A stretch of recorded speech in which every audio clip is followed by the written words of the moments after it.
Hello and welcome to this video. When reading 2 Thessalonians chapter 2 verse 7, there are people that say that Paul the Apostle said that someone or something was being removed, that someone or something was being taken out of the way. So this video is about this mystery. What did Paul say? I can guarantee you this: Paul the Apostle did not say that someone or something was being removed or taken out of the way. You're going to see the truth in this video about Paul and what Paul did right. Now, I want to explain this to you very briefly. Paul never ever spoke in English, nor did Paul write in English. So you will not find any English text showing what Paul wrote in English, because Paul never spoke in English, nor did Paul write in English. Paul the Apostle spoke Hebrew and he spoke Greek, and he also wrote in both languages. Paul was very fluent in Hebrew as well as Greek. Paul could read the Old Testament that was written in Hebrew, and he could read the Old Testament that was written in Greek. Paul could read fluently, and he also could speak fluently and wrote fluently. The New Testament text that Paul wrote was written in Greek. So now let's begin this video. Let's now begin this video looking at this great mystery. In verse 7 of 2 Thessalonians chapter 2, we read the following in the King James. And Paul says this, according to the King James: "For the mystery of iniquity does already work, only he who now lets will let until he be taken out of the way." We read this verse and we think, oh, this is what Paul said, and this is what Paul wrote. We all go around saying someone is being removed, someone is being taken out of the way, as though this is what Paul wrote. But this is not true. Paul did not say that someone's being removed or that someone was being taken out of the way. Here is the Greek text. The Greek text, and the last three words that we're looking at is Ek Mesos Ginomai. Ek Mesos Ginomai. They are the last three words that Paul said and Paul wrote. And I want to show you the truth about these three Greek words. The meanings. Ek. Ek is a primary preposition denoting the origin, the point whence motion or action proceeds. In other words, from, out of a place or a time or a cause. So ek means from. Mesos means middle. It's an adjective or a noun meaning the midst. So from the midst is what ek and mesos means. From the midst. The question is this: from the midst what? Is it from the midst someone or something is removed or taken? Paul said Ek Mesos Ginomai. From the midst, Ginomai. So what does Ginomai mean? This is the huge question. What does Ginomai mean? Let's look at this Greek word Ginomai. I want to show you the truth. From the midst, Ginomai. Ginomai means to become. An example of this is to come into existence, to begin to be, to receive being. So honestly, does that look like someone is being removed? Does it look like someone is being taken out of the way? No, it does not. From the midst becomes. From the midst comes into existence. From the midst begins to be. From the midst receives being. That's what Paul said and what Paul wrote. These are just a few first examples of this Greek word ginomai. So Ginomai means to become. It means to come into existence. It means to receive being.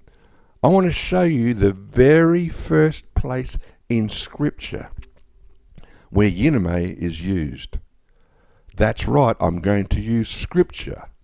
And we're going to go right to Genesis chapter 1 verse 3, because that is the first place we see Ginomai used in Scripture. This Greek word Ginomai in the Greek is exactly 100% the same as the Hebrew word Thayer. And if you read the Old Testament in Hebrew, it's Thayer. If you read the Old Testament in Greek, which is your Septuagint, it's Ginomai. And here is those verses, that one verse. Genesis chapter 1 verse 3. And we read this: God said, "Let there be light." And there was light. This is where the Greek word Ginomai is used. God said, "Let there Ginomai light," and there Ginomai light. Let me ask you this. Did the light get removed? Did the light get taken away? The answer to this is no. The light was not removed. The light was not taken away. Ginomai does not mean to remove. Ginomai does not mean to take away. Ginomai means to begin to be. So what do we see in verse 3? It's this: the light did begin to be. In that darkness became light. So there became light. That's what Ginomai means. To become, to be. Light received being. Light came into existence. I know this: God, as well as all of his angels and beings, saw that light that came into existence when God spoke that light into existence. God said, "Let there Ginomai light," and there came into existence light. The light was not removed from the darkness, neither was the light taken away from the darkness. The light came into existence. It became, it received being. This is the Greek word Ginomai that Paul used in verse 7. Ginomai does not mean to remove. Paul said this: from the midst comes into existence. From the midst receives being. From the midst becomes. When we start to look at this verse 7, in the way Paul wrote it in the Greek, according to the Greek words he used, we then see exactly what Paul said. In verse 7, in the Greek, Paul wrote this: "For indeed the mystery already works of lawlessness only hinders now until from the midst comes into existence. From the midst becomes. From the midst receives being." So the truth of this verse is about this. It's all about this mystery of lawlessness that works, is actively working, but also hinders until from the midst receives being, and then that wickedness will be revealed. That lawlessness will be revealed in its fullness. It will be as the days of Noah. It will be as the days of Lot. It will be a time of lawlessness that is manifest everywhere. No longer will there be a hindering of lawlessness. It will be everywhere. Wherever you look, it will be as the days of Noah. Wherever you look, it will be as the days of Lot.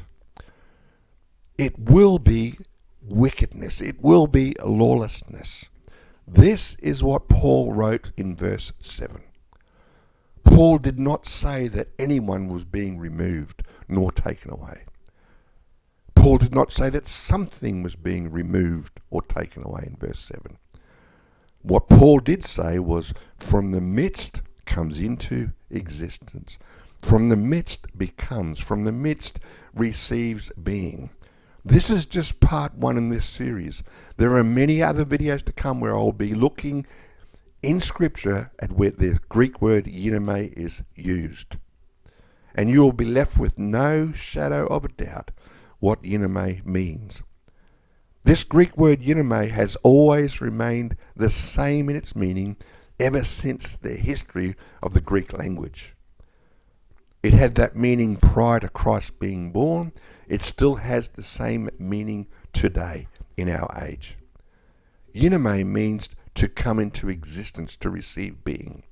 If I go to a university and I spend 6 or 7 years doing a degree on a doctorate, and finally I achieve those 6 or 7 years and I walk up onto the stage and I receive that certificate, I use the phrase like this: I have ginomai, a doctor. I have received being as a doctor. I have come into existence as a doctor. I have become a doctor. That's how you use the Greek word ginomai. It means to receive being as, to come into existence as, to become. Just like light came into existence when God said, "Let there ginomai light," so when I receive my doctorate, I become a doctor. That's what ginomai means. Please share this video with others. It's important to know what the Greek word ginomai means. It's important to know how it's always been used in the Greek language. Remember this: Paul did not speak English. Paul did not write in English. Paul wrote the Greek text, and it's the Greek text of the New Testament that we use today and we go back to, because that's the original source. And in the original source, it's the Greek word ginomai. From the Mesos Ginomai is what Paul said and what Paul wrote. Thank you for watching this video.